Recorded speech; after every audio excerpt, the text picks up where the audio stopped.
میں دعوت دوں گا حافظ احمد عبدالجبار صاحب حافظہ اللہ کو کہ وہ آئیں اور ہم ذلیل و خوار ہوئے تارک قرآن ہو کر کے موضوع پر اپنے خیالات کا اظہار کریں۔ تشریف لاتے ہیں محترم جناب حافظ احمد عبدالجبار صاحب۔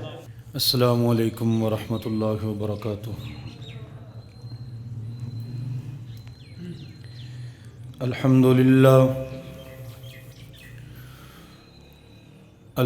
للہ نحمده ونستعینه ونستغفره ونعوذ باللہ من شرور انفسنا ومن سیئات اعمالنا من يهده الله فلا مضل له ومن يضلله فلا هادي له أشهد أن لا إله إلا الله وحده لا شريك له وأشهد أن محمدًا عبده ورسوله اللهم صل على محمد وعلى آل محمد كما صليت على إبراهيم وعلى آل إبراهيم إنك حميد مجيد اللهم بارك على محمد وعلى آل محمد كما باركت على إبراهيم وعلى آل إبراهيم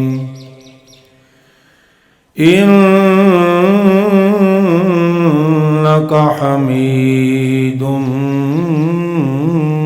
مجيد اللهم بارك على محمد وعلى آل محمد كما باركت على إبراهيم وعلى آل إبراهيم إنك حميد مجيد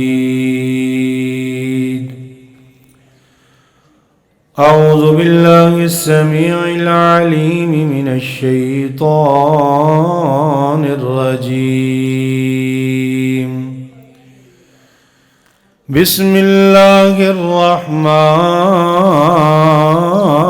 الرحيم ألف لام ميم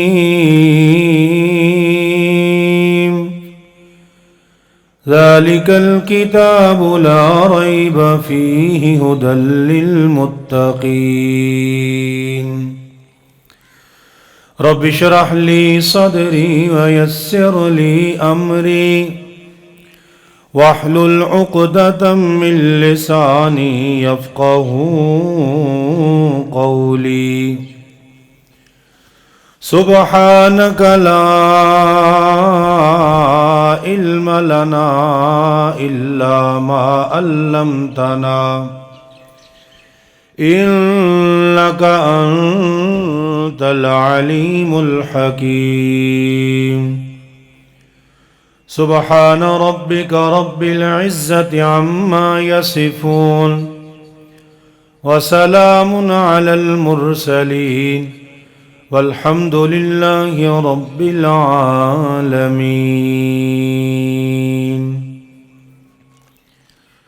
حمد و ثنا اللہ وحدہ لا شریک کی ذات بابرکات کے لیے،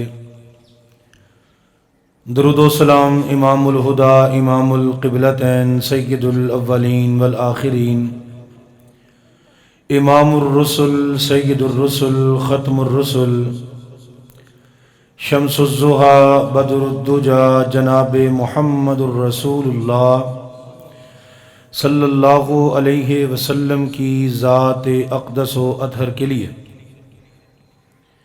دعا ہے اللہ رب العالمین مختصر وقت میں حق بات سچ بات بیان کرنے کی توفیق عطا فرمائے۔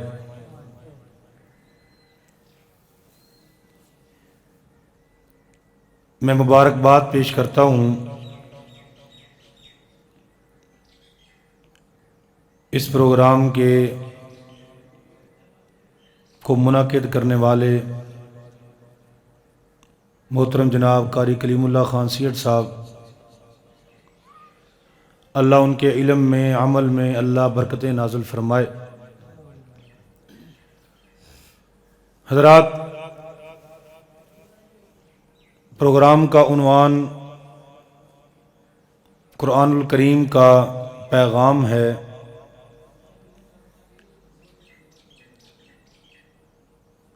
اور اسی مناسبت سے جو باتیں، جو گفتگو، جو خطابات یہاں ہوں گے اسی مناسبت سے پیش کیے جائیں گے، گفتگو کی جائے گی۔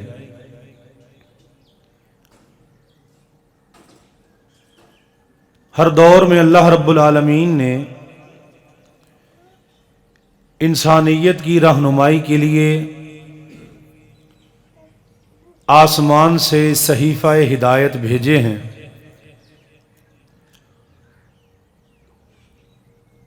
کچھ رسولوں پر اللہ نے صحائف نازل فرمائے، کتابیں نازل فرمائیں، اور جن پر نہیں نازل فرمائیں ان کو پہلی کتابوں کی تبلیغ کا ہی حکم دیا گیا۔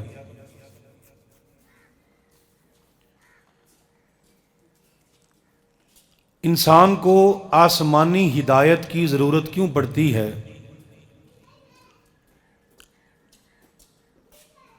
کہ قرآن کریم یا اس سے پہلی آسمانی کتابیں اللہ رب العالمین نے کیوں نازل فرمائیں؟ ان کا مقصد کیا تھا؟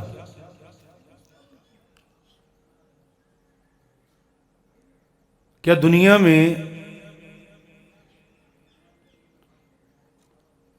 ایسا کوئی صحیفہ ہدایت تیار نہیں کیا جا سکتا کہ جس سے لوگ رہنمائی حاصل کریں؟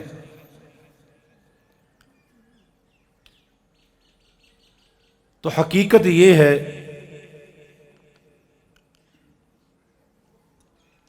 کہ اللہ رب العالمین اس کائنات کے خالق و مالک ہیں۔ اس کائنات کے انسانوں کی ضرورتیں، ان کے معاملات، ان کے مسائل کو سب سے بہتر جانتے ہیں۔ اپنے بندوں کی رہنمائی کے لیے اللہ رب العالمین نے انبیاء بھی بھیجے، اور ان کو جو دعوت، جو پیغام دیا گیا وہ بھی اللہ رب العالمین نے نازل فرمایا، اور یہ سبق دیا کہ لوگوں ہدایت اور رشد اور سیدھا راستہ اور صراط مستقیم وہی ہے جو اللہ رب العالمین اپنے آسمان سے اپنے بندے پر نازل فرمائے۔ یہ دنیا میں بڑے اچھے قوانین، بڑے اچھے ضابطے، بڑے اچھے رولز، بڑے اچھے قوانین لکھے تو جا سکتے ہیں، لیکن ان قوانین کے مطابق عمل کرنے والی، ان قوانین پہ دنیا کو چل کے دکھانے والی کوئی شخصیت چونکہ موجود نہیں ہوتی، وہ قوانین کتنے ہی اچھے کیوں نہ ہوں وہ ناکام ہو جاتے ہیں۔ اور اللہ نے جو کتابیں نازل فرمائیں، پہلے صحیفے بھی اور قرآن کریم بھی دراصل اللہ رب العالمین نے انبیاء کرام پر نازل فرمائیں، چنے ہوئے بندوں پر نازل فرمائیں، اعلیٰ اولو العزم انبیاء پر، رسولوں پر اللہ نے کتابیں نازل فرمائی جنہوں نے ان کتابوں پہ عمل کر کے دکھایا اور اپنی امت اپنے بعد آنے والے لوگوں کو یہ پیغام دیا کہ اللہ نے جو دین دیا ہے وہ قابل عمل ہے، وہ ایسا نہیں ہے اس پر عمل نہ کیا جا سکے، وہ ایسا نہیں ہے کہ اس پر چلا نہ جا سکے، شریعت کی پابندیاں ایسی نہیں ہیں کہ جن پر انسان عمل نہ کر سکے۔ اللہ انسان کو اس کی طاقت کے مطابق مکلف کرتا ہے، اس کی طاقت سے بڑھ کے اللہ انسان پہ بوجھ نہیں ڈالتا۔ اللہ نے جو دین دیا ہے، نبی رحمت جناب محمد الرسول اللہ صلی اللہ علیہ وسلم پر اللہ نے جو قرآن نازل فرمایا ہے، نبی رحمت نے اپنی امت کو، اپنے صحابہ کرام کو، بعد میں آنے والے لوگوں کو اس کتاب ہدایت پہ عمل کر کے یہ ثابت کیا ہے۔ لوگوں، دین قابل عمل ہے، انسان کی پہنچ سے، انسان کی طاقت سے، انسان کی حیثیت سے یہ باہر نہیں ہے کہ کوئی اٹھے اور کہہ دے یہ قرآن اللہ کی کتاب ہے، ہم کیسے اس پہ عمل کر سکتے ہیں۔ خود نبی رحمت صلی اللہ علیہ وسلم نے عمل کر کے دکھایا، قرآن پڑھا بھی، قرآن پڑھایا بھی، عمل بھی کروایا، عمل کر کے دکھایا، اور صحابہ کرام نے بھی عمل کیا۔ تو آج کا مسلمان اگر یہ دعویٰ کرے بھائی ہمارے لیے تو قرآن اترا ہی نہیں، ان کے لیے اترا تھا، ہم کیسے اس پہ عمل کر سکتے ہیں، وہ جھوٹ بولتا ہے، یہ وہ دھوکہ دیتا ہے۔ اس کو شیطان نے ورغلایا ہوا ہے کہ تمہارے مسائل کا حل تو قرآن میں نہیں ہے، تم تو قرآن کے پیغام کو سمجھ نہیں سکتے، وہ قرآن پڑھنے کے لیے تو 17 علم ہونا ضروری ہے، تمہارے پاس تو ایک بھی علم نہیں ہے۔ اور معاذ اللہ کوئی قرآن پڑھے بغیر عالم کے یا قرآن کی تلاوت کرے، معاذ اللہ وہ گمراہ ہو جائے، ایسی سوچ پیدا کی گئی۔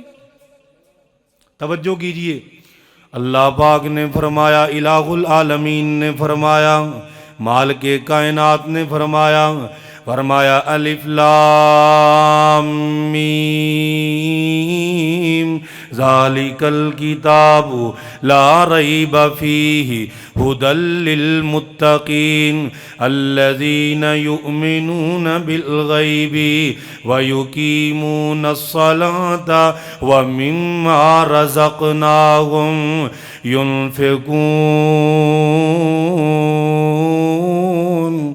مالک کائنات نے فرمایا، الہ العالمین نے فرمایا، سید الانبیاء پہ قرآن نازل فرمایا ذالک الکتاب لا ریب فیہ۔ توجہ کیجئے گا، ہم معزز تھے زمانے میں مسلمان ہو کر، وہ معزز تھے زمانے میں مسلمان ہو کر، ہم ذلیل و خوار ہوئے تارک قرآن ہو کر۔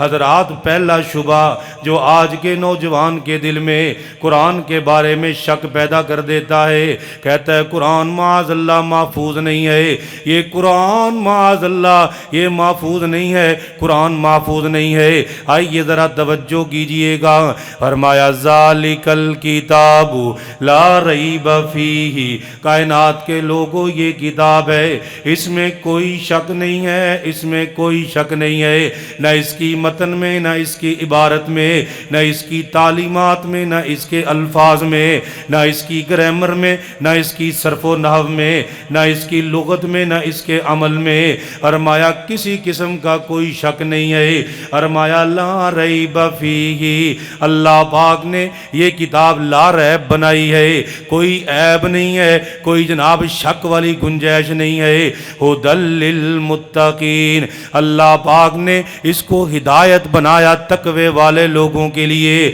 جو اللہ پاک سے ڈر کے قرآن کو پڑھتے ہیں، اللہ پاک نے ان کے لیے ہدایت کا ذریعہ بنایا۔ حضرات، قرآن پاک میں شک نہیں ہے۔ آئیے ذرا دوسرا مقام دیکھیے، انسانوں کا، مسلمانوں کا کمزور ایمان اور عقیدہ، ان کا دوسرا شبہ یہ ہے کہ گویا قرآن محفوظ نہیں ہے۔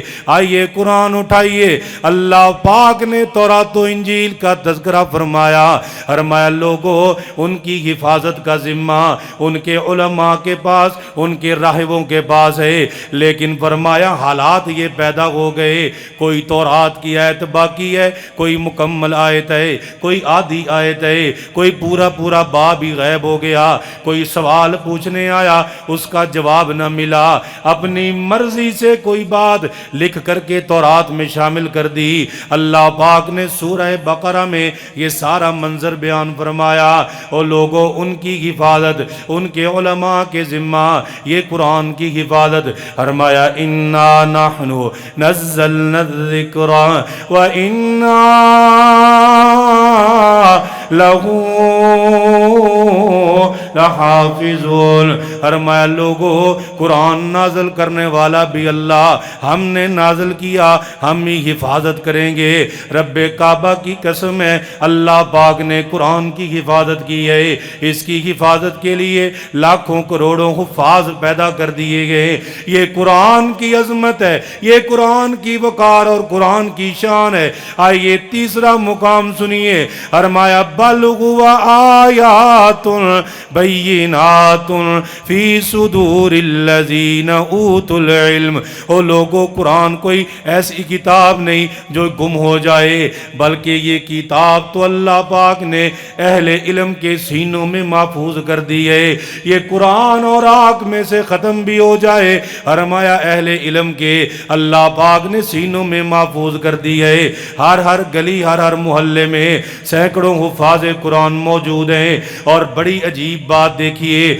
آپ دنیا کے کسی بھی کونے سے کسی بھی حافظ کو لے آئیے، دنیا کے کسی بھی کونے سے کسی بھی قرآن کو پڑھنے والا اس کو اٹھا لائیے، الگ الگ کمروں میں بند کر کے قرآن سنیے، سب کا قرآن الحمدللہ رب العالمین سے شروع ہوگا اور من الجنتی والناس پہ ختم ہوگا۔ یہ رب کائنات نے قرآن کی حفاظت فرمائی، یہ دوسرا شبہ دور فرمایا۔ لوگوں قرآن مشکوک نہیں، لوگوں قرآن محفوظ ہے۔ آئیے ذرا توجہ کیجئے گا۔ اب تیسری بات کہنے لگے جناب ہم پیغام قرآن کو سمجھ نہیں سکتے، آج جناب قرآن پڑھیں ہمیں قرآن کی سمجھ نہیں آتی، قرآن مشکل بڑا ہے۔ آئیے قرآن اٹھائیے، تیسرا شبہ میرے مالک نے دور فرمایا، فرمایا وَلَقَدْ يَسَّرْنَا الْقُرْآنَ لِلذِّكْرِ فَهَلْ مِن مُدَّكِرٍ۔ آؤ کائنات کے لوگوں، کسی نے نصیحت حاصل کرنی ہے، آؤ قرآن کو پڑھ لے۔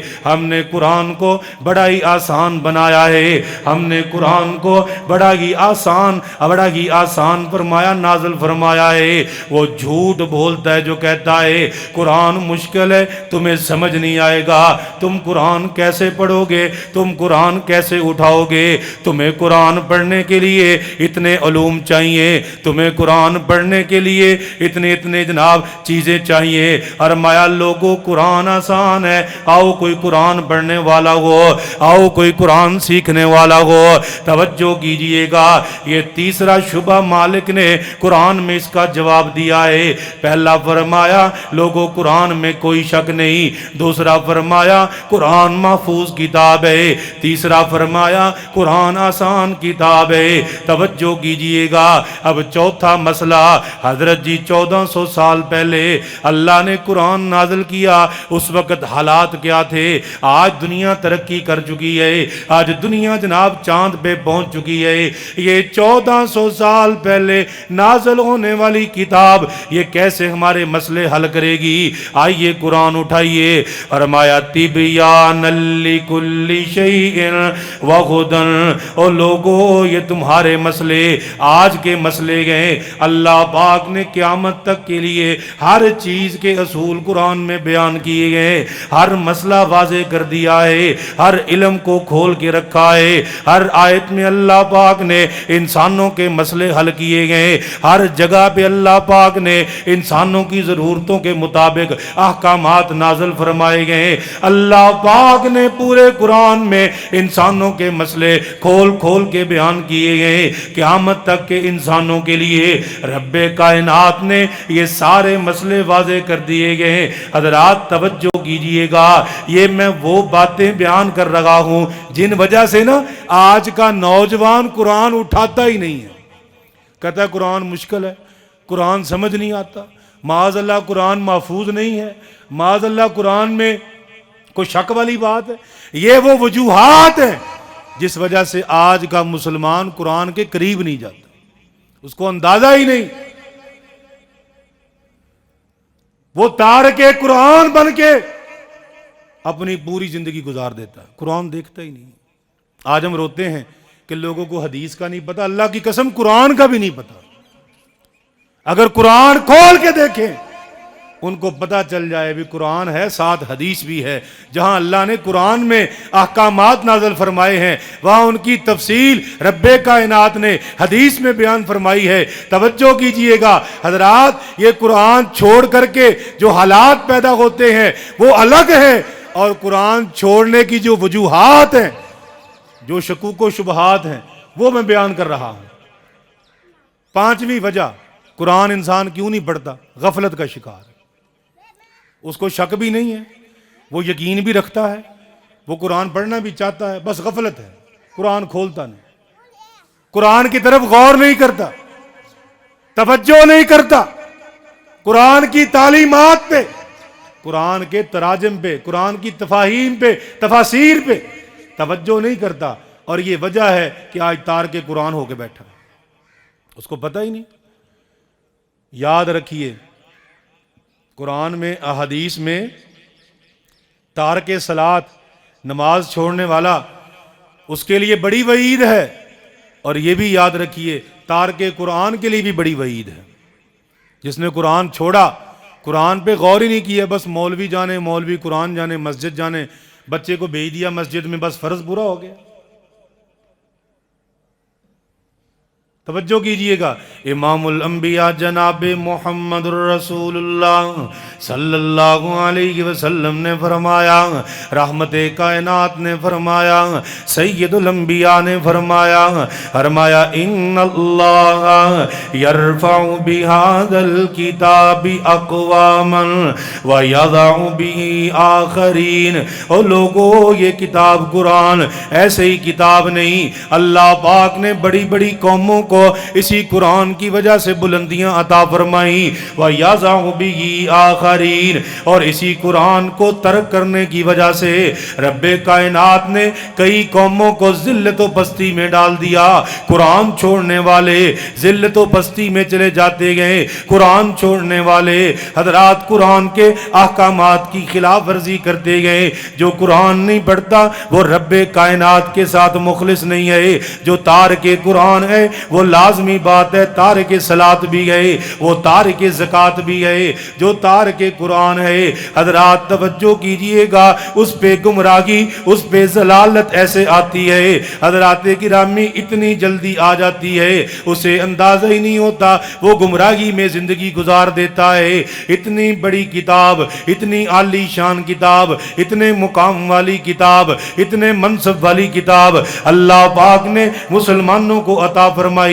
رحمت کائنات نے فرمایا، سید الانبیاء نے فرمایا لوگو، جو بندہ اس کا ایک حرف پڑھے اللہ 10 نیکیاں عطا فرماتا ہے۔ فرمایا الف بھی حرف ہے، لام بھی حرف ہے، میم بھی حرف ہے۔ اور یہ جو 10 نیکیوں والی بات ہے نا، یہ بھی ذہن میں رکھیں، یہ کم سے کم نیکیاں ہیں۔ 10 نیکیاں ایک حرف کی کم سے کم نیکیاں ہیں۔ قرآن میں اللہ پاک نے فرمایا من جاء بالحسنۃ فلہ عشر امثالہا۔ فرمایا لوگو، جو ایک نیکی کرے اللہ اس کے برابر 10 نیکیاں عطا کرتا ہے۔ جہاں 10 نیکیاں ملی ہیں، اب سوچئے ذرا، توجہ کیجئے گا، یہ کم سے کم تعداد ہے قرآن پڑھنے کا ثواب۔ باقی انسان کا اخلاص، انسان کی کوشش، اس انسان کے اخلاص کے مطابق، اس کی نیت کے مطابق اللہ ان نیکیوں کو بڑھا بڑھا دیتا ہے، اضافہ کر دیتا ہے، زیادہ کر دیتا ہے۔ جتنا اخلاص اللہ پاک اس کی تلاوت میں دیکھتا ہے اتنی نیکیاں بڑھا دیتا ہے۔ توجہ کیجئے گا حضرات، تارک قرآن ہو کر اللہ پاک نے بڑی بڑی قوموں کو تباہ و برباد کیا، اور قرآن پہ عمل پیرا ہونے والے اللہ پاک نے بڑا معزز بنایا۔ توجہ کیجئے گا، قبیلے والے آئے نبی علیہ السلام کے بعد، نیا نیا اسلام قبول کیا ہے۔ اللہ کے نبی جی ہم میں نماز پڑھانے والا کوئی نہیں ہے، ہم میں امام مقرر کیجئے۔ توجہ کیجئے گا، رحمت کائنات نے فرمایا، سید الانبیاء نے فرمایا کہ سب سے زیادہ قرآن جاننے والا کون ہے، اسے اپنا امام بناؤ۔ پتا چلا پوری بستی میں ایک 6 یا 7 سال کا بچہ عمر بن سلمہ نام ہے، قرآن پڑھنے والا، آنے جانے والے مسافروں سے قرآن سیکھ کے یاد کرنے والا، زیادہ قرآن جانتا ہے۔ فرمایا اسے امام مقرر کرو۔ عمر بن سلمہ کہتے ہیں میری چھوٹی سی عمر، میں چھوٹی سی عمر میں اپنی قوم کا امام بنا، قوم والے بڑے بڑے میرے پیچھے نماز پڑھتے، میں ان کے آگے کھڑا ہو کر کے نماز کی جماعت کروایا کرتا، حتیٰ کہ جماعت کرواتے کرواتے ایک روز ایک عورت گزری، اس نے دیکھا کہ امام کے کپڑے ہی پورے نہیں ہیں۔ اس نے آواز لگائی، لوگوں بستی والوں اپنے امام کے کپڑے تو پورے کرو۔ میری قوم والوں نے پیسے جمع کر کے مجھے قمیض بنا کر کے دی۔ حضرات توجہ کیجئے گا، یہ چھوٹا بچہ 6 سال کا بچہ اللہ پاک نے امام بنایا قرآن پڑھنے کی وجہ سے۔ آئیے ذرا توجہ کیجئے گا، صحابی رسول بیان کرتے گئے نبی علیہ السلام کے دور میں ایک نوجوان فوت ہو گیا۔ اب نوجوان فوت ہوا نا، نبی علیہ السلام نے اس کا جنازہ پڑھایا۔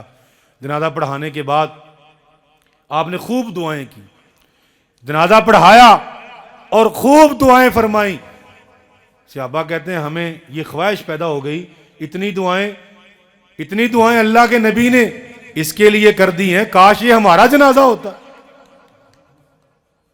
جب دعائیں فرمائیں نہ، دفنانے کا وقت آیا، نبی علیہ السلام قبر میں اترے، اس کو قبر میں اتارا۔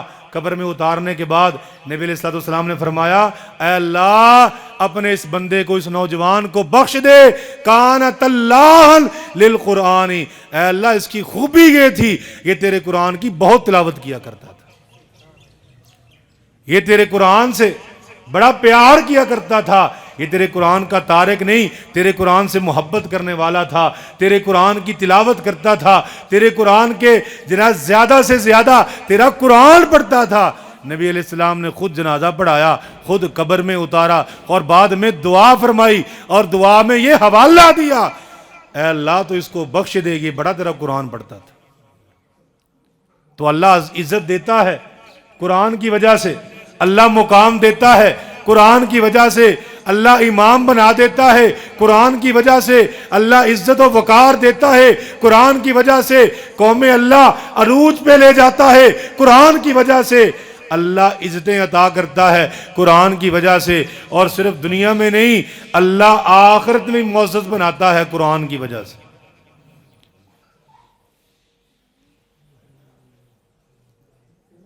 آپ سمجھتے ہیں صحابہ کرام کو اللہ پاک نے وقار دیا، مقام دیا، منصب دیا، ان کا قرآن سے پیار تو دیکھیں، ان کی قرآن سے محبت تو دیکھیں۔ صحابی رسول کہتے ہیں میں نبی علیہ السلام سے سورہ بقرہ کی تفسیر پڑھتا رہا، 8 سال لگ گئے، سورہ بقرہ کی تفسیر پڑھی۔ عربی جانتے ہیں، خود بھی عربی جانتے ہیں، قرآن بھی عربی میں ہے، سمجھنے والے بھی عربی میں ہیں، فرمایا 8 سال لگ گئے قرآن سیکھتے ہوئے،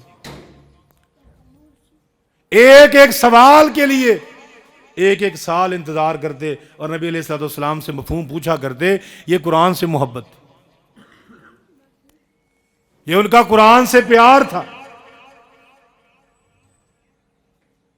اور ہمارا قرآن سے پیار کیا ہے؟ اپنے گربان میں میں بھی دیکھوں، آپ بھی دیکھیں،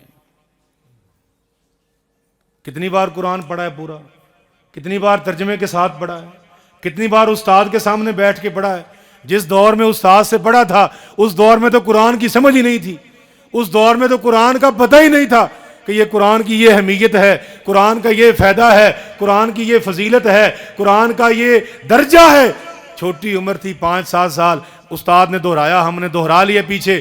جب عقل آئی، شعور آیا، جب زندگی میں اللہ پاک نے عقل دے دی، پھر آپ مجھے بتائیں میں نے اور آپ نے کتنی بار قرآن پڑھا؟ 20-30-40 سال جوانی کی عمر گزر گئی، کتنی بار قرآن کھولا، اس کو دیکھا؟ جب سمجھ نہیں تھی والدین نے سختی سے پڑھایا، ہم نے ایک بار دہرا لیا، آمین ہو گئی، قرآن مکمل ہو گیا۔ زندگی مکمل نہیں ہوئی، قرآن مکمل ہوا ہے۔ اب قرآن پڑھنا تھا، اب قرآن کو دہرانا تھا، اب قرآن پہ عمل کرنا تھا، اس کے مفہوم کو سمجھنا تھا، اس کی آیات کو سینوں میں جگہ دینی تھی، اس کی آیات پہ عمل پیرا ہونا تھا، ایک ایک آیت کو اپنی زندگی میں شامل کرنا تھا۔ اب نہیں کیا، اب یہ حالت ہے، ادھر سے فتنہ آ گیا، قرآن کا پتہ نہیں، ادھر سے فتنہ غالب آ گیا، قرآن سے تعلق نہیں، ادھر سے تکفیر کا فتنہ، ادھر سے جناب کوئی اور فتنہ، ادھر سے کوئی اور فتنہ، گمراہی جو ہے زوروں سے ہے، انسان پہ حملہ آور ہے، ادھر مسلمان کا دل قرآن کی روشنی سے خالی ہے، اب قرآن ہے نہیں سینے میں، گمراہی حملہ آور ہوتی ہے۔ حضرات انسان گمراہ ہو جاتا ہے قرآن نہ پڑھنے کی وجہ سے، اس کو پتہ ہی نہیں اللہ نے قرآن میں لکھا ہوا ہے، اس کو پتہ ہی نہیں اللہ نے قرآن میں جواب دیا ہے اس بات کا، اس کو پتہ ہی نہیں اللہ پاک نے ہر چیز کی وضاحت کی ہے۔ آج کا نوجوان تارک قرآن ہو کر قرآن کو ترک کر کے، اور اللہ کی قسم یہ ہمارے معاشرے کا مزاج ہی غلط ہے کہ بچہ چھوٹا ہے تو قرآن پڑھے گا، بڑا ہو تو چھوڑ دے گا۔ جتنا بڑا ہوگا اتنا ضروری ہے قرآن پڑھے، اتنا لازم ہے کہ قرآن سے محبت کرے، قرآن پہ عمل کرے۔ بس چھوٹی عمر میں پڑھ لیا، بڑے ہو کے قرآن نہیں اٹھانا، ایسا مزاج بنا قوم کا۔ دنیا جہان کے معاملات کا پتہ ہے، لین دین کے پتے ہیں، زمین کے ایک ایک انچ کا پتہ ہے، مرلے مربع کنال سارے پتہ ہیں، یہ پیشیاں، یہ دفعات، قانون کے پیچیدگیاں سب پتہ ہیں، بس قرآن سمجھ نہیں آتا۔ قرآن کو سمجھو گے تو سمجھ آئے گا، پڑھنے کی کوشش کرو گے تو آئے گا۔ اور نبی الاسلام نے کیا فرمایا؟ امام الانبیاء جناب محمد الرسول اللہ صلی اللہ علیہ وسلم نے فرمایا جو بندہ قرآن پڑھے وَهُوَ عَلَيْهِ شَاقٌ، قرآن پڑھے، پڑھنے والے کو اپنی زبان کی وجہ سے، نہ پڑھنے کی وجہ سے مشقت کا شکار ہے، پڑھنا نہیں آ رہا، بار بار کوشش کرتا ہے، فرمایا مشقت کے ساتھ پڑھے گا، اللہ دوہرا اجر دے گا۔ ایک قرآن پڑھنے کا، ایک قرآن پہ جد و جہد کرنے کا، کوشش کرنے کا، قرآن کو سمجھ کر پڑھنے کی کوشش کرنے کا، اللہ دوہرا اجر دے گا۔ آئیے حضرات توجہ کیجئے گا، اللہ پاک نے قرآن بڑی عظیم کتاب بنائی ہے۔ یہ قرآن جس سینے میں چلا گیا اللہ پاک نے قوم کا امام بنایا، یہ قرآن جس سینے سے نکل گیا وہ جہالت کا امام بنا۔ اللہ پاک نے قرآن جس کو عطا کیا اس کو علم عطا کر دیا، جو قرآن سے محروم ہو گیا وہ جہالت کا شاہکار بنا۔ حضرات جسے اللہ پاک نے قرآن عطا فرمایا اللہ پاک نے اسے روشنی عطا کر دی، جو قرآن سے خالی ہے حضرات اس کے بعد روشنی نہیں، اندھیرا ہے، اندھیروں میں بھٹک رہا ہے۔ توجہ کیجئے گا، اللہ پاک نے قرآن پاک میں میرے اور آپ کے سارے مسئلے بیان فرمائے۔ اللہ پاک نے دنیا کے مسئلے، موت کے بعد کے مسئلے، میدان حشر کے مسئلے، یہ ساری رہنمائی فرمائی۔ آج نئے نئے فتنے، نئی نئی سوچیں، نئے نئے کلام، نئے نئے منطق دنیا لے کر کے آ جائے، اللہ کی قسم مسلمان نوجوان کے دل میں اگر قرآن کی روشنی ہو ہر فتنے کا مقابلہ کرے، کیونکہ مالک کائنات نے فرمایا لا یأتیہ الباطل من بین یدیہ ولا من خلفہ تنزیل من حکیم حمید۔ فرمایا کائنات کے لوگوں، پوری کائنات کا باطل جمع ہو جائے، پوری کائنات کی گمراہی جمع ہو جائے، پوری کائنات کے کافر جمع ہو جائے، پوری کائنات کی نت نئی منطقیں جمع ہو جائیں، نئے نئے فتنے جمع ہو جائیں، لا یاتی الباطل من بین یدیہ ولا من خلفہ۔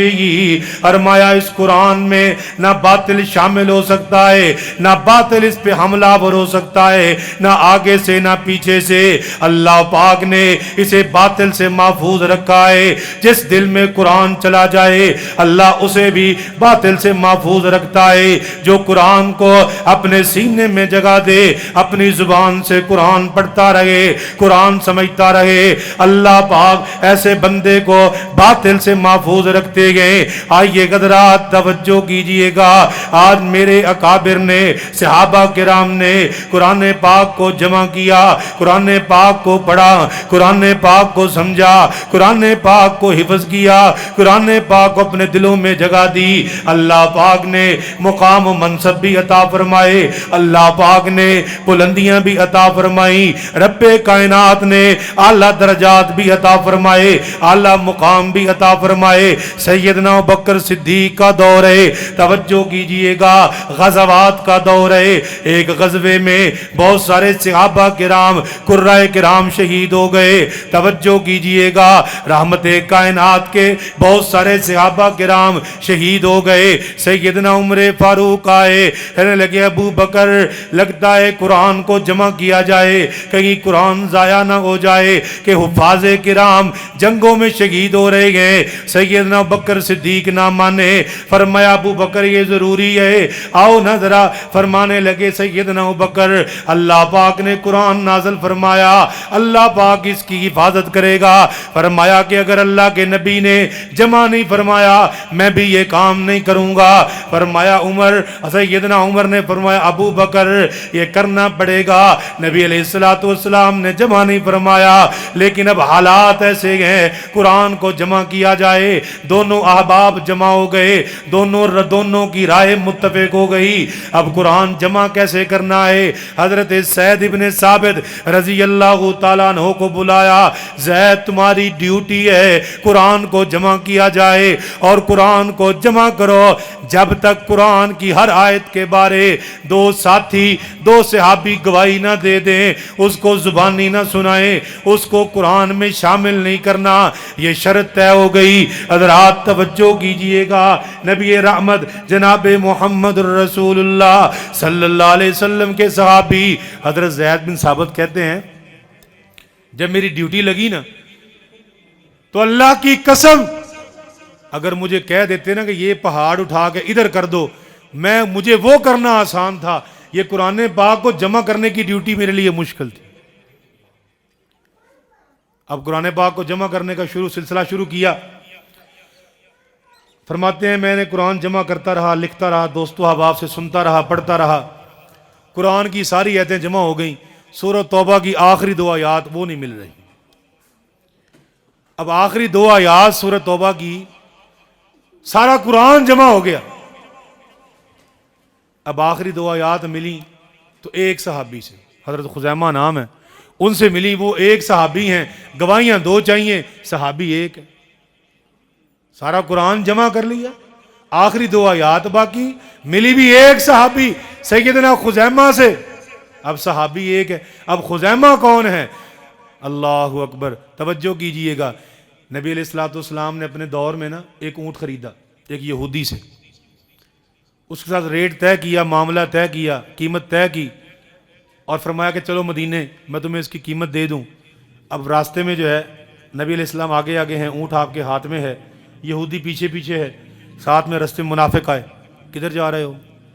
اونٹ کی قیمت لینے جا رہا ہوں۔ نہ قیمت ملے گی نہ تم واپس آؤ گے، تمہیں قیمت نہیں ملنے والی، یہ تم کہاں پھنس گئے ہو معاذ اللہ۔ اس کو ایسا ابھارا کہ یہودی نے جو ہے اس نے یہ انکار کر دیا کہ میں نے تو اونٹ بیچا ہی نہیں ہے، میرا تو معاہدہ ہی طے نہیں ہوا۔ یہ تو میرا اونٹ ایسے لے کے جا رہے ہیں, میرا اونٹ واپس کیا جائے. شور کیا, لوگ جمع ہو گئے. کیا بات ہے؟ کہنے لگا جی میرا اونٹ ہے, مجھے واپس کر دے, میں نے بیچا ہی نہیں, میں بیچتا ہی نہیں. نبی علیہ الصلوۃ والسلام نے فرمایا تمہارا میرا یہ سودا طے ہو چکا ہے, یہ قیمت طے ہو گئی ہے, اب تمہیں اس کی قیمت دینی ہے. اب ہم مدینے جا رہے ہیں, تمہیں اس کی یہ قیمت طے ہوئی ہے, اور یہ قیمت لینے کے لیے مدینے جا رہے ہیں. کہنے لگا نہیں, اگر کوئی ہے تو گواہ لاؤ.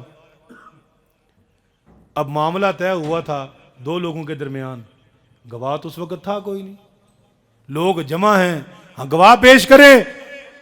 اگر اونٹ کا یہ معاملہ طے ہوا ہے آپ گواہ پیش کر دیں. نبی علیہ الصلوۃ والسلام خاموش ہیں. ابھی ایک صحابی کھڑا ہوا, خزیمہ نام ہے, یہ وہی صحابی ہے جن کے پاس سورۃ توبہ کی آخری 2 آیتیں ہیں. فرمانے لگے میں گواہی دیتا ہوں, اتنے درہم, اتنے قیمت کے عوض یہ اونٹ اس یہودی نے نبی علیہ الصلوۃ والسلام کو بیچا ہے, اور یہ ریٹ طے ہوا ہے, اور یہ معاملہ طے ہوا ہے.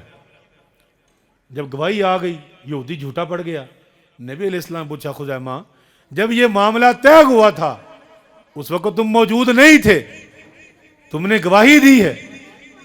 فرمانے لگے اللہ کے نبی آپ کی زبان نبوت پہ جب آپ نے ابھی فرمایا کہ میرا یہ معاملہ طے ہو چکا ہے تمہارے ساتھ, اللہ کے نبی جی میں نے آپ کی زبان پر یہ گواہی دی ہے, مجھے آپ کی زبان پر اتنا یقین ہے کہ آپ تو جھوٹ بولتے نہیں, یہ چہرہ سچے کا چہرہ ہے. آپ کی زبان پہ میں نے یہ گواہی دے دی ہے کہ آپ سچ بولتے ہیں, آپ کی سچائی پر ہی میں نے یہ دعویٰ کیا ہے کہ میں گواہ ہوں, اور یہ گواہی میرے سامنے معاملہ طے ہوا ہے.